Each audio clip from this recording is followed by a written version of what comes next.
Welcome to Monday Motivation. I'm Tom Connally, your local leadership coach. So last time I told you about my dad and his encouragement to give max effort to everything you do in life. That can get to be downright overwhelming because there's a lot to do between work, home, kids, soccer, gymnastics, church, and just living. It is, but I will tell you, in my experience, leaders get more done. That's because leaders use time well. Leaders recognize that time is their most significant and most limited resource. They also acknowledge that they can't control time, but they can prioritize events and organize resources to accomplish their goals. Likewise, they recognize that every challenge is not a crisis, and every event isn't urgent. We can control our response. You see, time management is not about doing more things, but doing more of the critical things.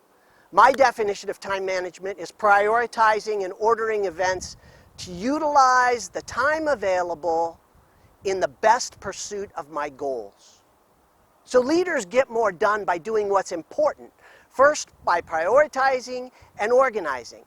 To make sure their people understand, they communicate using the appropriate assets and the most effective methods.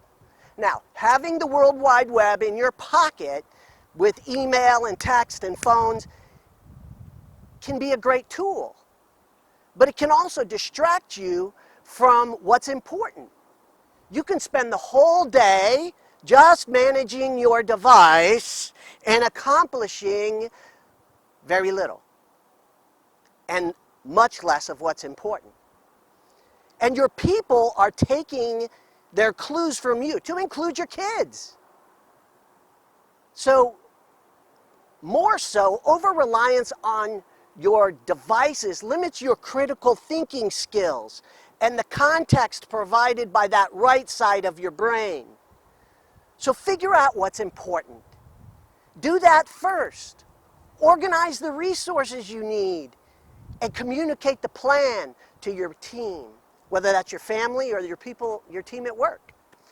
If you can do that, present the plan, communicate it in person, it will be more precise and better understood. Then establish how you will use all those fancy tools, email and everything else that you have in your pocket, to report back with the appropriate method, text, email, phone, or in person. Remember, communication is a two-way street, and life is a team sport. As such, leadership requires cooperation and collaboration. And we'll talk about that next time. I'm Tom Connally. Remember, all things are possible with prayer and heavy deadlifts.